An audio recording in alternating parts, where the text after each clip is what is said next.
How's it going, everybody? It's Pride here and welcome back to another Dark Souls video. So today we're doing something a little bit different. I feel like recently I've been doing a lot of just regular old PvP, you know, it's always enjoyable for me to do. Hopefully it's still enjoyable for you guys to watch, but today I thought I would rank some weapons. I've been wanting to do kind of different versions of this for a little while now. I haven't really known if I wanted to do, let's just say, ranking all the straight swords, ranking all the great swords, ranking all the meta weapons. But I thought it would be a simple place to start with ranking the DLC weapons. We have a nice little controlled group of weapons that we can look at and we can pretty much decide together which are the best. I guess if this sounds interesting and maybe a series you would want to see continue, consider dropping a like. Really helps out the video and lets me know you want to see more. But we actually have 12 weapons that are actual weapons, not including like bows and stuff like that. So actual weapons that you press R1 on and you can press R2. So we're gonna go from worst to best. Now this is all my opinion and the pretty much opinion of viewers, because I did do this during a live stream. You know, I pretty much played a few matches with every single one of these weapons. Maybe even something I could upload by itself in a future day, but that's gonna be the gameplay you see in the background. I already had sort of an understanding of where I would want to place a lot of these weapons. So right off the bat, the worst of the Ashes of Ariandel weapons, in my opinion, and I'm sure a lot of you guys would agree, the Rose of Ariandel. The Rose of Ariandel is a whip. It's an interesting whip because, well, it's pretty much the only whip that can get parried. It obviously doesn't have the regular whip moveset, which is the reason it kind of has sort of like a club moveset. Don't get me wrong, it's kind of fun to smack people around, but I feel like what it does is just not enough. So first of all, I pretty much had a optimal build with it. I had a couple of faith spells with it. I had some rings to help out those faith spells. The regular moveset is pretty much kind of whatever. Like, the club moveset is not great, especially for a weapon that doesn't really have hyper armor or poise. The weapon art is basically you flailing yourself, and after it takes away what is about 400 HP, which is a pretty significant amount, to be honest. It's like 2 straight sword R1s. Or if the wind of a Lothric Knight straight sword hits you, for something like a 20% boost in miracle power. That's a nice little amount there. To be honest, I feel like one of the things that you could do with this weapon, which is the only way that I think anybody would ever want to use it, is something like, let's just say you were doing a duel or you were doing invasions. You use it to whip yourself, you heal, and you switch to something that is actually useful as a catalyst. Especially for the fact that this thing, as a catalyst itself, you know, you could use it as a weapon and as a miracle catalyst. I'm pretty sure it's called Faltering Prayer. It's the one that gives you perseverance, making you be able to tank hits and properly trade certain things. Apart from that, you're just kind of blind luck shooting miracles, trying to maybe roll catch some people and catch people off guard. I do hit some people in the gameplay, kind of luckily, but I definitely think this is the worst of the Ashes of Ariandel weapons. Up next at number 11, we have the Follower Torch. Honestly, it was kind of like back and forth between both of these. I couldn't really decide exactly which one was worse, but then after I thought about it, I thought this one was a little bit better. It's got a better moveset, it's got a better weapon art. The damage is not, you know, it's kind of whatever. You don't use this weapon to do a shit ton of damage. You do this weapon to kind of just have fun and mess around with weapons. The weapon art is unique in that it shoots a little fireball. It's nice that you can shoot the fire from the weapon art and then immediately roll out, because you're never really going to want to sit there and shoot the entire fire breath, because it's kind of pointless apart from maybe trying to catch somebody. Like, you run up to them and then immediately do the weapon art in their face. They think you're going to go for a regular R1, so they roll backwards and it catches them for a little bit of damage. The moveset itself is pretty decent. It's got the mace moveset, which is, in my opinion, one of the best in the game, but with very low damage, fairly short range, not really impressive right triggers or weapon art damage. It's pretty average, still pretty fun because of the weapon art though. And that's pretty much why I put it above the Rose of Ariandel. At number 10, we have the Follower Javelin, which might be a little bit confusing to some people. I feel like maybe some people would rank it a little bit higher. So the reason I put it here is because this is about as average as it gets when it comes to a spear. It's got a really short range, fairly decent damage, but not really. You're going to get better damage with like half of the spears. The only thing unique that it has, and it is actually kind of fun, is the tossing of the spear. You could toss it. It's got a little bit of range. The way a lot of people use it is to trade. So if somebody goes for an attack, the tossing of the spear actually has a nice little bit of hyper armor. You tank their hit, and then you get, let's just say, a nice little Leo ring hit right in the head. If it's buffed, it could do 400 damage. Sometimes you get one of those lucky double hits, you get 500, 600 damage. I wouldn't necessarily say it's a bad weapon, but the fact that it is just so average, except for that one thing, is why I have it here at number 10. At number 9, we have the Earthseeker. Now, generally, great axes aren't too fantastic. They're sort of slow. They have the vertical attacks, which generally are some of the worst in this game, especially for a slower weapon. The damage isn't fantastic. Now, granted, in the video and the gameplay you guys are seeing on the screen, I didn't have it plus 10 because I guess I somehow didn't have any more slabs and I didn't really feel like resetting my stats. So just imagine the damage being like, I don't know, 30 to 50 points higher than what you're seeing on the screen. The damage is definitely not bad. The weapon art though, especially in duels, okay, we're talking about duels here, maybe even invasions, is probably like the worst, except for maybe the Rose of Ariandel. It's pretty funny though, because in the gameplay you see there's a guy that I hit once with it. He kind of was standing out of range, which, don't get me wrong, has some pretty nice range. It just looked like he was smiling, like he knew, this isn't gonna hit me, you loser, I don't know why you're even trying this, and then it sends him flying into the air. But then you realize, oh, the damage is like 300, 400 damage or something like that. Generally, I'm not a huge fan of great axes though, so maybe that's just me not being super unbiased. But I feel like people wouldn't really rank this one too high either. So that is the Earthseeker at number 9, and at number 8 is the Quakestone Hammer. Sort of a similar situation with the Earthseeker, except it has a better moveset, it's got a better weapon art. I believe it is better when it comes to scaling, because I believe this one has only strength, where the Earthseeker has strength and then a little bit of faith as well.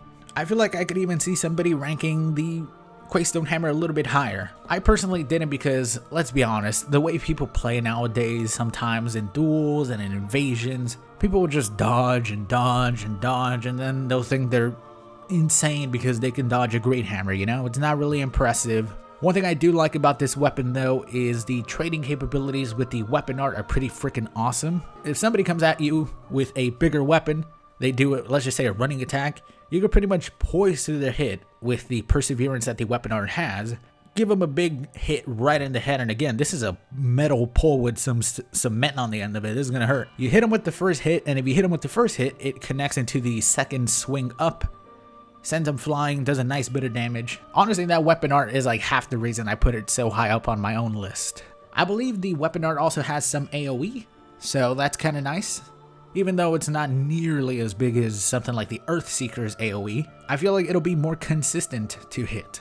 Oh, and also you don't have to follow through with the entire weapon art. Unlike the Earthseeker where if you press the button you're stuck there, slamming your hammer down looking like an idiot, or your axe down looking like an idiot for like 2 seconds. Which at that point somebody can just throw a fireball in your face and do 1,000 damage. Up next at number 7, probably the most controversial one that you will see here on the list, and the one that a lot of people wanted me to put higher when I was streaming, that is the Crow Quills. Yeah, the Crow Quills are over here. Now don't get me wrong, they're not bad. In the gameplay you guys are seeing, just for fun, I kind of went up to 98 dexterity. So the damage put out was pretty damn good. It has an S scaling in dexterity, which is one of the best in the whole game. It has giant crit damage, so if you backstab somebody or riposte somebody, especially if you have 98 dex and you have some type of buff, you'll probably insta-kill them as long as they don't have like 1900 HP, which I mean, most people do. It's got a couple of true combos, but don't get me wrong, just because it's number 7, I feel like after the Quakestone Hammer, everything above the Quakestone Hammer at number 8, including the Crow Quills, are all pretty much good weapons, I would personally say. The big weapon art where you jump up and throw your knives and then do the lunge attack, I kind of feel no reason to ever use that. I feel like it's something that's very easy to parry. It's one of the few things that whenever I see somebody throw that out, I feel pretty secure that I'll get a parry on that. But the reason it is kind of like in the middle of my list here is because it's just personal preference, man. Especially after you see what my next weapon is. I just don't like using rapiers too much. It kind of has a certain play style that I don't really like. I feel like for rapiers to be successful, you kind of have to be very passive. And I don't really like that, to be honest. Although if you're more of a slower, passive player, this is going to be way higher up on your list. Probably top 5, maybe even top 3. Because again, good moveset, good damage, good scaling, really good crits. It really is personal preference, which is of course the reason that I put the Crow Talons above them at number 6. I don't know why, okay? I just love these weapons, man. They're so damn fun to use. I'm telling you, half of its moveset, maybe even more than half, is completely useless and garbage. Each one of the rolling attacks, completely useless. There's never a reason to use them. The running left bumper attack, pointless. Never use it. But when you have a nice build with this, when you have Lightning Blade on it, if you have a Dex and Lightning Blade build on this thing, man, it melts health bars so quickly. Because it's a claw weapon, right? So if you hit somebody with 2 left bumper attacks, that's going to be 4 hits. And when you have a really good Lightning Blade and Dex build, each one of those 4 hits is going to do like 200 damage, 200 plus damage. And it's not too hard to outspace people because it is, well, the biggest claws. It has the biggest range, giant claws.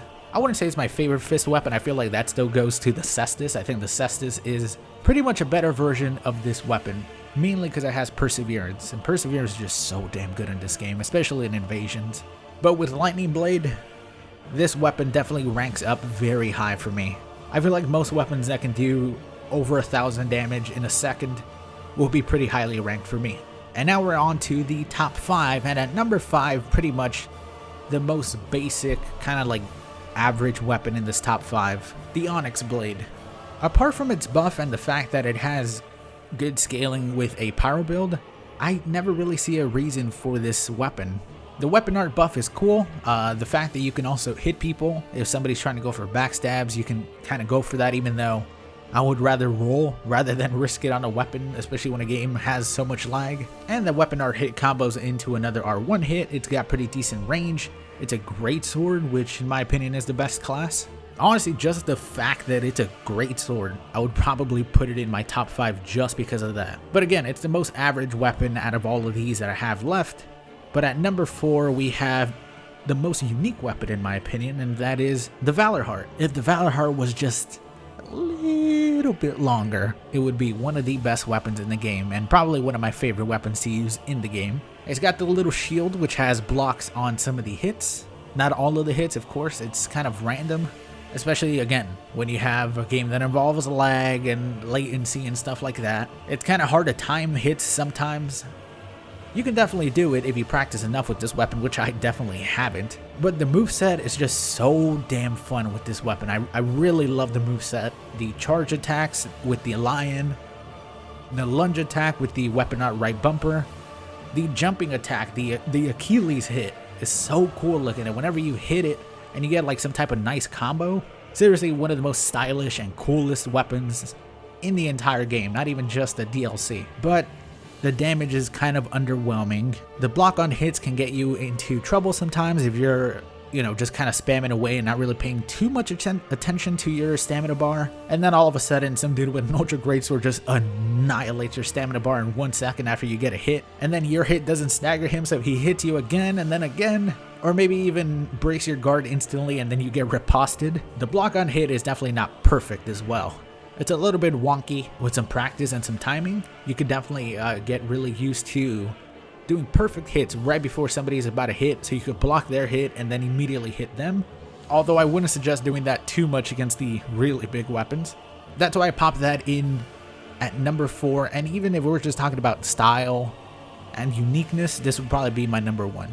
And that's why at number 3 we have Friede's Great Scythe. Honestly, I was a little bit hesitant to put this one as high as it is, mainly because of the scythe part. It's been very close to Friede's feet, and that's why Miyazaki told me to put it way up here. But another weapon with a lot of style, man. Like, this thing's weapon art is so much fun. It has a ton of hyper armor, really nice combo potential. It does use up a shit ton of stamina whenever you do that weapon art, so you gotta be a little bit careful. Now the Scythe moveset can be a little bit wonky, especially when two-handing it. Scythes are some of those weapons that you really have to like practice with and get a little bit more used to it before you can just jump right into playing a couple games, which is pretty much what I did, because when I started my stream, this was the first weapon I picked, mainly because I wanted to use it a lot. Definitely gonna make another video with this weapon here pretty soon, maybe with a couple more things related to frostbite. Its weapon art right trigger attack, for the most part, kind of pointless, let's be honest.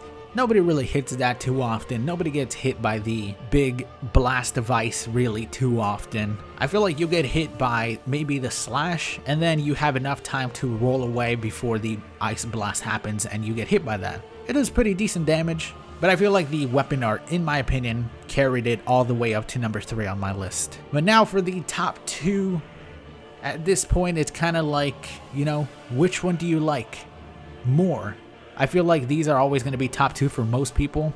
I feel like maybe though, maybe not. Some people would probably put Valorheart or even Quills up in the top 2. By the way, of course, like always, man, I would love to hear your guys' top 12. How about we say top 5? Because I'm guessing nobody really wants to type all the 12 names. If you do, go for it. But let's just say, how about top 5? I would love to hear that from you guys. But at number 2, the Millwood Battle Axe. The damage for this thing is just insane, especially if you have a max strength build, which I did in the gameplay you guys are seeing. It's seriously one of the funnest weapons in the entire DLC, and the main reason is because of the weapon art, the war cry running. There's just so much things you can do with that. You can stagger people and hit them for the first hit. You can wear insanely heavy armor. Like I did a video where I wore 150% weight or something like that. And since you can run, and it runs at full speed, the armor doesn't matter. You have this insanely tanky build with a shit ton of strength, and you're going to be doing like 300 damage per hit with a buff. It's seriously insane. One of the funnest weapons to use, especially with the build that I just mentioned, with the incredibly heavy armor, or even Iron Flesh. Iron Flesh does get you a little bit in trouble though, because if somebody shoots lightning at you, then it does a shit ton more damage, and you don't really want that. Definitely give that build a try, man. The very heavy armor is just so much fun just to run around and annihilate people. Whenever you do run, as you're running, at least in the beginning of the animation, you regain some of that stamina back. You kind of almost just non-stop run, hit, which by the way, if you hit them with the slam whenever you land in front of them, it staggers them for a free hit. And then you could just chase them again and kind of just keep pressuring them, non-stop pressure. This weapon is just so much fun. But at number 1... sometimes a moveset can just carry you all the way to number 1, and that's what the Follower Saber did. It's kind of hard to deny that the Curved Sword moveset is maybe the best in the whole game, just for the sole fact of how fast it is, how much range each of the attacks seem to have, and the Follower Saber has that, plus it does pretty great damage. You can kind of use it on almost every build. I think I had Refined on this, even though like strength and dexterity will be way better. I can't exactly remember off the top of my head what type of scaling it gets. I'll put it in the screen. And it has a pretty good weapon art that combos, does a shit ton of damage, and for the very last hit on the weapon art, the big slam attack, you can hold that still for like 2 seconds, a second and a half, and if they try to go for an attack to maybe break you out of it, oh, this shit has a ton of hyper armor, and then it does good damage as well. But apart from that, yeah, it's not really a super unique weapon except for the weapon art, but I do think it is the best of Ashes of Ariandel. Honestly, I was a little bit surprised. Like, I didn't even remember that this damn DLC had 12 actual weapons that you can use. I'm pretty sure Ring City has a few more, and in my opinion, Ring City's weapons just destroy the weapons on this list. Like, it isn't even close, really. But that is going to be it for the list today. Worst to best, Ashes of Ariandel, PvP weapons, of course, PvP. If we're talking PvE, it doesn't really matter. You can use literally anything in PvE, and it'll be good. The only thing that PvE matters is your own personal opinion. If you want to use a straight sword, great sword, ultra great sword, that's the only thing that matters because every weapon is almost exactly the same. I would definitely love to hear your guys' list though. Thank you very much. If you made it this far, I really appreciate it. I hope you guys did enjoy.